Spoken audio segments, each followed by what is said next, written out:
Actualité. Alexandre Morin-Villouellette, le procès de Zacharia Rizki coupé court pour une bonne raison. Oui, pour une bonne raison. Déjà, qui est Zacharia Rizki? Ouais, je vous explique rapidement. Monsieur Zacharia Rizki, en ce moment, est accusé d'avoir menacé et intimidé 3 juges de la Cour municipale de Québec, 2 procureurs de la Couronne.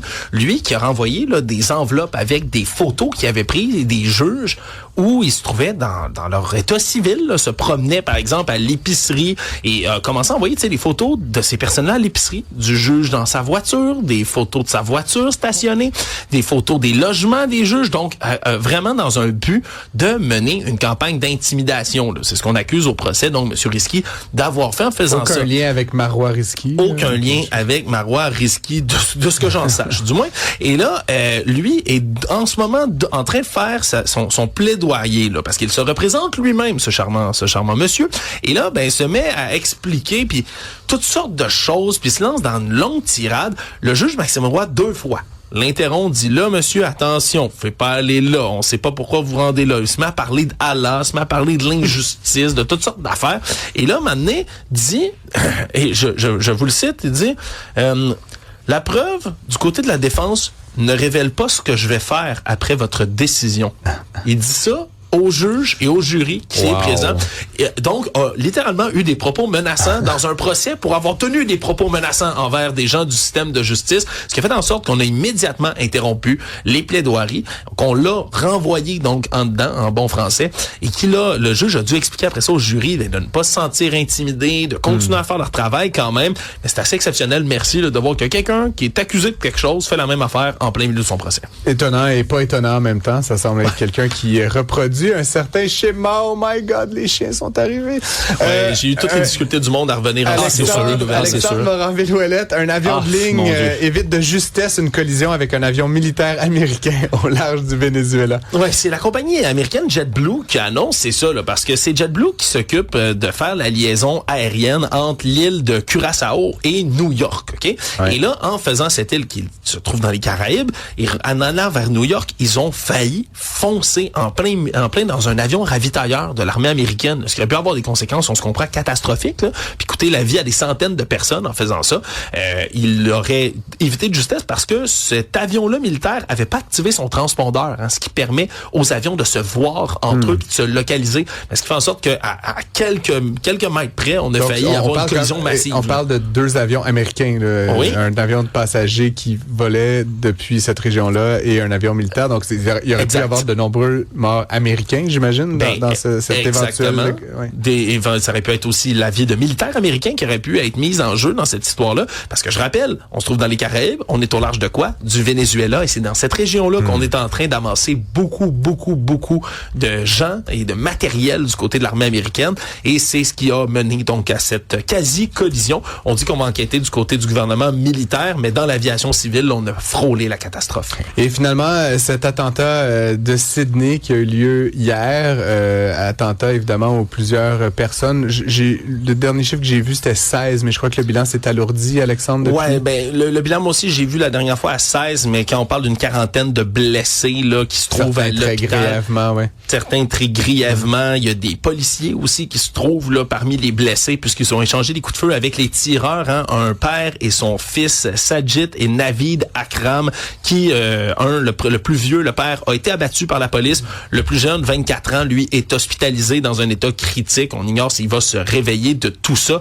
Mais c'est surtout les images là, de la fusillade qui ont fait le tour du monde. Il y avait au-dessus de 1000 personnes qui se trouvaient sur la plage de Bundy, très célèbre en Australie. Dans tous les sens, on dirait c'est comme invraisemblable cette affaire-là. Mais c'est parce qu'il y avait beaucoup de gens, comme dans plusieurs tragédies ou fusillades, qui avaient leur téléphone cellulaire. Là, ils se trouvaient là pour la fête de Hanouka. C'est la communauté juive, entre autres, qui était là au-dessus de 1000 personnes avec leur téléphone. Ça filme, ça chante, ça danse. Et soudainement, l'horreur commence. Les deux hommes qui avaient des armes à longue portée tiraient dans la foule. Et on a vu des images qui ont fait le tour du monde de gens héroïques là, qui ont essayé de se porter à l'attaque des tireurs là, pour essayer de les maîtriser. Et il y en a un là, qui est partiellement parvenu, Ahmed Al-Hamed, 43 ans, un vendeur de fruits là, qui se trouvait pas loin, qui a sauté là, littéralement sur un des tireurs dans son dos, a réussi à le maîtriser, à y arracher son arme. Lui a été blessé de plusieurs balles pendant l'altercation. Il y a des images aussi d'un homme qui, de ce que je comprends maintenant, ferait partie des gens décédés, mais mais qui lançait littéralement des briques sur les assaillants pour essayer de les freiner. Vraiment, l'horreur complète. Est-ce qu'on en sait plus sur les motivations de ces deux hommes? Parce qu'on a déclaré que c'était un événement antisémite. Évidemment, c'est pendant la fête d'Hanouka. Il y a de nombreuses victimes qui sont juives, mais est-ce que c'était vraiment je permets de le demander. Est-ce qu'il y a eu un manifeste ou est-ce que vraiment ils s'en prenaient spécifiquement à des personnes juives ou est-ce que ils ont vu un rassemblement, ils ont tiré dans la foule, ça donne que c'était Hanouka.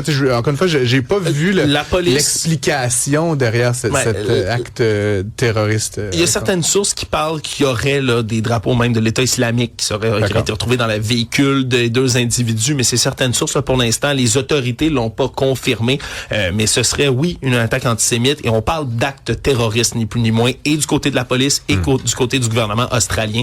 Donc, on traite ça comme une attaque terroriste. Olivier Guillet, John Cena, oui. l'homme, la brute, la légende, n'est-ce pas? L'homme de lutte. C'est fini? C'est terminé, puis je te pose juste rapidement la question, parce qu'on a essayé de te connaître aussi pendant la semaine. Moi, j'essaie de connaître. Pour l'instant. C'est terminé pour l'instant, ouais. Est-ce que tu écoutais la lutte quand tu étais jeune? Vaguement. Parce que je te dis des John Cena, des Hulk Hogan. On m'a toujours dit que c'était un peu arrangé. Ben là, ouais, c'est 100% arrangé. On avait Pat Laprade qui est venu la semaine dernière. Je vais pas revenir sur la genèse de John Cena, mais j'aimerais vous montrer une image en particulier, ces derniers moments de John Cena. On the carcass of John Cena's career.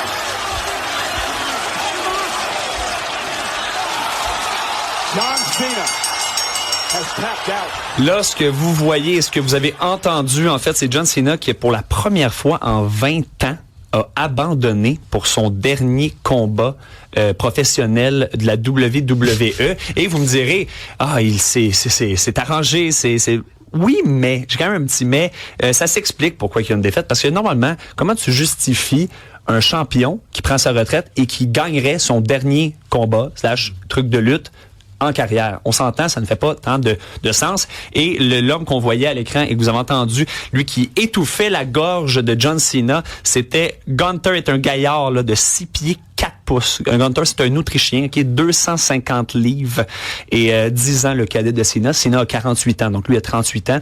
Et lui a donné une bonne raclée. Et pour la fin de ce moment-là, il a pu passer, on va dire, le flambeau à ce jeune. Ce que je comprends pas, c'est que tout le monde sait que c'est arrangé. Là, fait que là, oui, mais c'est pas grave. Il lui fait une prise à la tête, il donne des petits coups, là, il abandonne.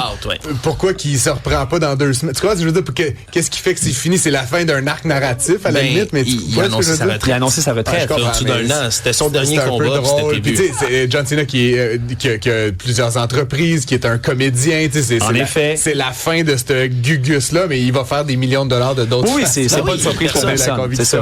Personne pleure le fait que sa carrière est nécessairement terminée. Là, sa carrière, elle l'est pas. Moi, personnellement, je le préfère comme comédien que comme lutteur. Fait qu'à ce titre-là, il va peut-être avoir plus de temps pour sa carrière. Écoute, je suis pas rapidement, vas-y. La première chanteuse dévoilée pour la cérémonie d'ouverture des Jeux Olympiques. Ça me fait rire. Ça me fait rire parce que c'est une chanteuse qui a seulement un hit qu'on l'entend depuis le début du temps des fêtes, c'est Mariah Carey. Ah oui. Qui va être là. C'est la première annoncée. Mariah Carey, elle a plus qu'un hit. Non, je le sais, mais on s'entend.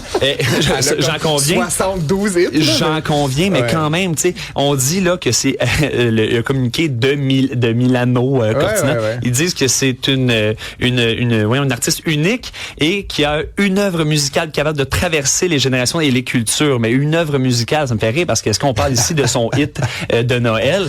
Donc, pour l'instant, c'est elle qui va ouvrir les Jeux Olympiques de Cortina en Italie en 2026. Donc, voilà, je faisais un petit clin d'œil là-dessus. Bravo, Maria, et bravo à vous deux, messieurs. On se retrouve un peu plus tard, notamment après la pause, avec une meute de petits chiots et Nicolas Saint-Pierre, directeur général de la Fondation Mira.